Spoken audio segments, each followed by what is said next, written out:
네, 전편에 이어서 전편에 지금 인슐레이션이라는 메뉴까지 진행을 했었고요. 지금 이어서 이제 컨터 라우팅이라고 하면은 아까 우리가 여기 데이터를 불러드렸을 때 여기 있는 보드 외곽 라인 있죠.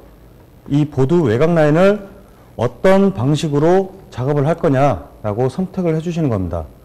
그래서 지금 뭐 여기 보시는 것과 같이 뭐 6번에 대한 메뉴까지 있는데 사실상 1번 같은 경우는 우리가 사용을 할 수 없는 그런 데이터라고 보시면 될 것 같아요. 왜 1번은 안 되냐? 그러면 이게 지금 보드 외곽 라인을 전체적으로 다 돌려서 깎아버리겠다는 건데 데이터 그대로를 깎아버린다는 건데 이거를 그대로 깎아버리면은 나중에 이렇게 다 깎고 와서 거의 한 5mm 정도 남겼을 때는 이게 툴이 회전에 의해서 깎아내는 거기 때문에 이게 원심력에 의해서 이 데이터가 확 틀어져 버릴 수도 있는 거예요. 그렇게 되면은 얘가 이 직사각형으로 이렇게 돼 있는 게 약간 대각으로 삐뚤어지겠죠? 그러면은 나중에 이런 데이터들까지 다 잘려버릴 수가 있다는 겁니다.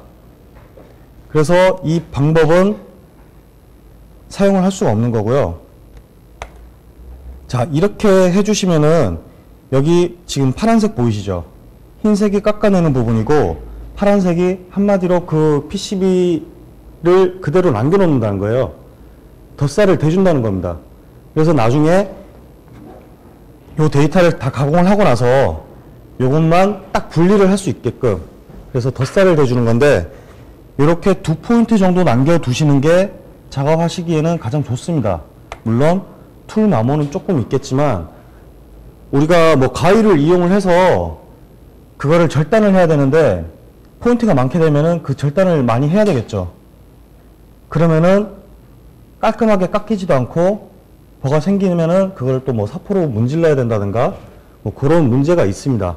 그래서 이렇게 2번이라든가 3번을 이용을 하시게 되면은 나중에 가공한 데이터만 그 PCB만 손으로 돌려도 뺄 수가 있어요. 이 덧살의 간격은 1mm입니다. 1mm. 그렇기 때문에 여기 사용하시는 게 한 3번 정도를 사용을 하시는 게 나중에 이 PCB를 분리하실 때 가장 편하다는 거.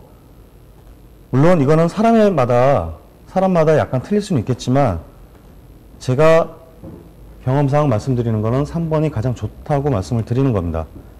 그래서 여기 같은 이제 4번 같은 경우 지금 여기 하나, 둘, 셋, 네 개 이렇게 덧살을 남겨 놓으시게 되면은 나중에 이 부분을 다 절단을 해 주셔야 되는 거예요. 뭐 가위를 이용을 한다든가 뭐 니퍼를 이용한다든가 뭐 이런 식으로 다 절단을 해 주셔야 되기 때문에 별로 좋은 방법은 아니라고 생각을 하는 겁니다. 자, 그래서 저희는 3번으로 선택을 해서 덧살 양쪽으로 2개만 남겨놓고 작업을 할 거고요. 여기 디테일이 들어가시게 되면 뭐 우리가 크게 만지실 필요는 없는데 자, 갭 위드가 있습니다. 요거는 이제 우리가 덧살을 몇 mm만큼 줄 거냐라고 선택을 해주는 겁니다. 1mm만 남겨놓으셔도 큰 문제는 없겠죠. 물론 두꺼워지면 두꺼워질수록 그만큼 제가 절단하기가 힘든 겁니다. 그래서 디폴트 값으로 1mm를 주게 돼 있고요. 그 다음에 인사이드하고 아웃사이드가 있는데 왜 아웃사이드로 선택이 되어 있냐? 인사이드는 말 그대로 데이터 안쪽을 깎아내는 겁니다. 데이터 안쪽을 깎아내게 되면은 요 안쪽 부분이 깎이니까 요게 지금 다 깎여버릴 수가 있겠죠. 만약에 여기 있는 드릴 포인트가 한 데이터가 한 요 조금 더 앞으로 나와 있다. 그렇게 된다면은 얘는 그냥 깎여버리는 겁니다. 그래서 어떤 거를 사용하시느냐에 따라 이 방법을 선택하실 수가 있는데 대부분 PCB에서는 아웃사이드를 많이 적용을 하는 겁니다. 왜? 데이터의 바깥쪽을 깎게 되면은 안에 있는 데이터들은 손실이 없으니까. 그래서 아웃사이드를 선택을 해놓고요. 물론 여기에서 바꾸실 수는 있습니다.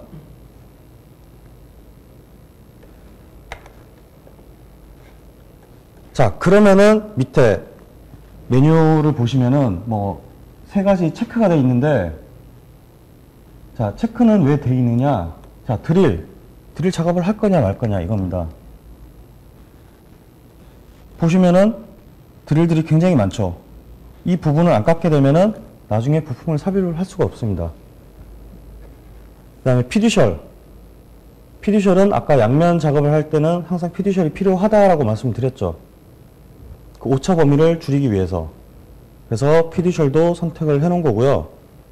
포켓은 뭐냐면은 아까 우리가 처음 시작할 때 알루미늄을 가공을 할 수 있다고 말씀드렸습니다. 그 알루미늄을 가공을 할 때 필요한 메뉴입니다. 그래서 저희는 포켓을 없애버릴 겁니다. 네, 포켓은 작업을 안 해도 상관이 없는 거잖아요. 자, 지금 여러 가지 이렇게 좀 복잡하게 말씀을 드린 것 같긴 한데, 사실상 우리가 이 메뉴를 들어와서 할 수 있는 거는 그냥 1번 그대로 두시면 되고, 여기 컨터 라우팅만 어떤 걸로 작업을 할 거냐 선택을 해주시고 포켓만 해제를 해주시면 됩니다. 간단하게 말씀드리면.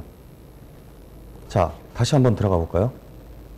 자, 인슐레이션 들어가서 내가 3번으로 선택을 하고 포켓만 해제해 주시고 스타트를 누르시면은 이 작업은 끝나는 겁니다.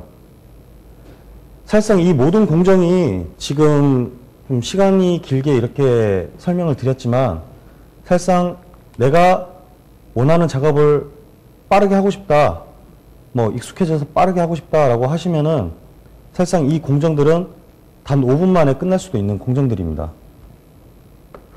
그렇게 복잡하지가 않다는 거죠. 자, 이렇게 선택을 하신 다음에 스타트를 누르시게 되면은,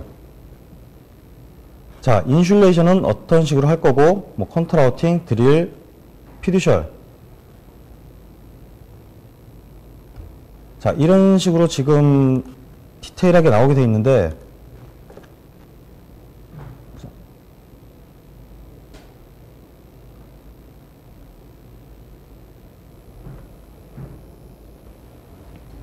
네, 다시 이거를 작업을 해볼 건데, 좀 전에는 그 기본 설정들이 좀 다 돼 있지가 않아서 에러 메시지만 계속 나타났거든요.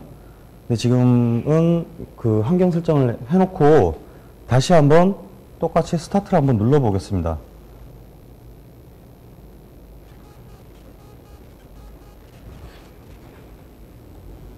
자, 옆에 보시면은 이렇게 데이터들이 약간 변화가 생겼습니다.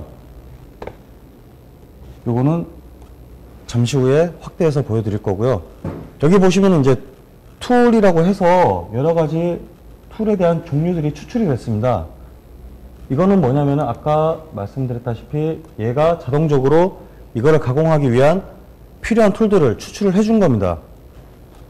그래서 뭐 유니버셜 커터라든가 마이크로 커터, 뭐 라우터, 드릴, 이 종류에 대한 툴들이 준비가 돼 있어야지만 이 회로를 가공을 할 수가 있다는 겁니다.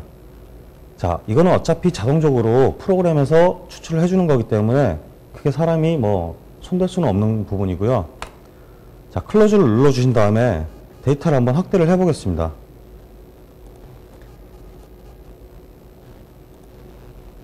자, 이 부분에 보시면은 지금 아까 물어보셨던 뭐 패턴, 이게 패턴이고요. 여기 옆에 길이 하나 생겼습니다. 이런 식으로. 길이 생겼는데 이게 얘가 어떻게 지나가면서 가공을 할 건지 표시를 해주는 겁니다. 그래서 이렇게 이 선을 따라서 이런 식으로 가공을 하겠다라고 표시를 해준 거고요.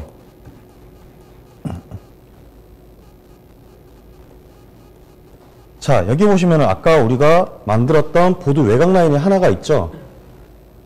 이거를 기초 데이터로 해서 외곽으로 데이터를 만들어 놓은 겁니다. 아까 우리가 양 사이드로 벌을 하나 만들어 놓는다고 했죠.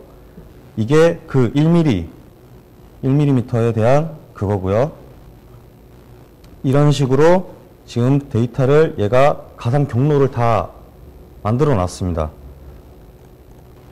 그러면은 우리가 과연 기존에 불러드렸던 보드 아웃라인이 필요할까요? 필요가 없습니다. 그래서 이 데이터를 삭제를 해버릴 겁니다. 자, 마찬가지로 클릭을 하신 다음에 딜리트 키를 이용해서 삭제를 해주시면 되고요.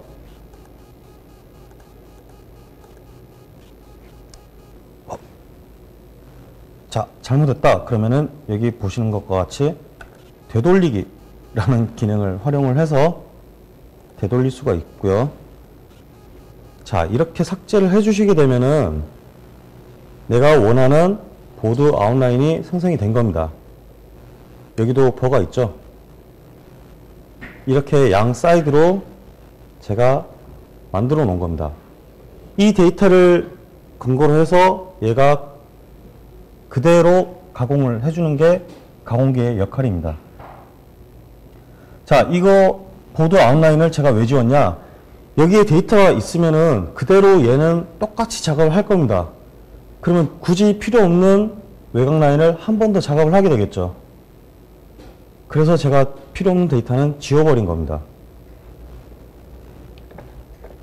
자, 이 상태로 모든 변환 과정은 끝났고요. 예전 소프트웨어로 말씀드릴 것 같으면은 여기까지가 서킷캠이라는 프로그램에서 해왔던 작업들을 한 겁니다. 지금까지. 하지만 이 소프트웨어는 한 가지로 통합이 되어 있으니까 뭐 다른 소프트웨어를 열 필요도 없이 그대로 다음 공정으로 작업을 하시면 됩니다.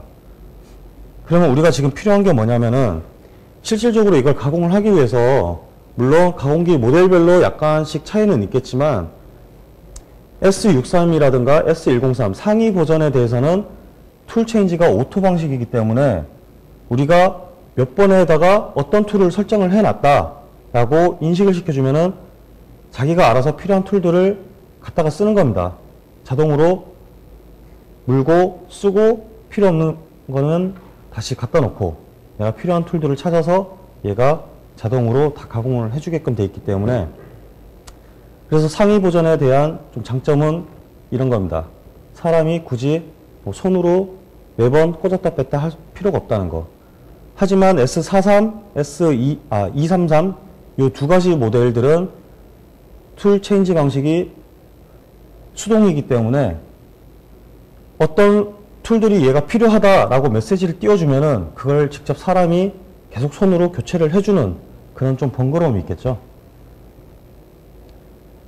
그래서 63이라든가 103 모델에서는 바로 다음 공정으로 넘어가시면 되고요. 만약에 S43이나 233 모델을 사용하신다면은 인슐레이션에서 바로 마지막 단계로 넘어가시면 되겠습니다.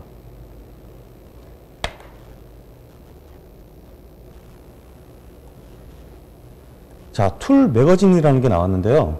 아까 우리가 인슐레이션을 했을 때 그 필요한 툴들이 나왔잖아요. 그래서 여기 필요한 툴들을 나열을 해 놓은 겁니다.